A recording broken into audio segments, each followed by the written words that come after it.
56 సంవత్సరాల నుంచి ఉన్నాను. విద్యార్థిగా 66-67లో ఈ ఉద్యమంలో నేను పాల్గొన్నాను. ఈ రోజున ఈ ప్రజా ఉద్యమం మన లీడర్ రమణమూర్తి గారు స్టార్ట్ చేసిన ప్రజా ఉద్యమంలో కూడా భాగం పంచుకోవడానికి వచ్చాను. ఆంధ్ర విశ్వవిద్యాలయం ఉపాధ్యాయుడిగా, ఆచార్య నాగార్జున విశ్వవిద్యాలయం వైస్ ఛాన్సలర్ గా పనిచేశాను నేను. మనందరికీ తెలుసు, 1992లో కమర్షియల్ ప్రొడక్షన్ స్టార్ట్ చేసిన మన విశాఖ స్టీల్ ప్లాంట్ ఆదిలోనే ప్రభుత్వం ఉదాసీన వర్గాల 37 బిలియన్ల అప్పుతో స్టార్ట్ అయింది.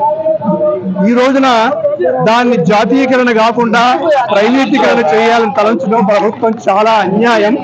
కార్మిక ఉద్యమంతో పాటు ప్రజా ఉద్యమం కూడా కావాల్సిన అవసరం ఉన్నది. ఆ ప్రజా ఉద్యమానికి నాంది ఈ రోజున మహాత్మా గాంధీ గారు 150వ జన్మదినోత్సవం అంబేద్కర్ స్టాచ్యూ నుంచి గాంధీ స్టాచ్యూ అని జరగటం మురావహం. ఇందులో పాల్గొన్న వారందరికీ ధన్యవాదాలు.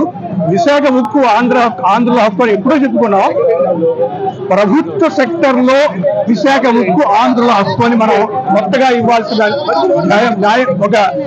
మనం చేయాల్సిన అవసరం ఉంది. శైల్లో అంతకుముందు ఉండేది, దాన్ని శైల్ నుంచి విడగొట్టారు, మరలా శైల్లో పెట్టాలి.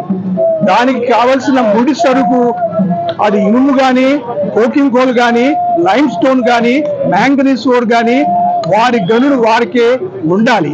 ఇప్పుడున్న అప్పులందరినీ ఈక్విటీగా మార్చాలి. ఇది మన ప్రభుత్వం వారు తప్పకుండా చేయాలని అటు రాష్ట్ర ప్రభుత్వాన్ని, కేంద్ర ప్రభుత్వాన్ని, విశాఖ ప్రజల తరఫున, ఉత్తరాంధ్ర ప్రజల తరఫున మేమంతా వేడుకుంటున్నాం.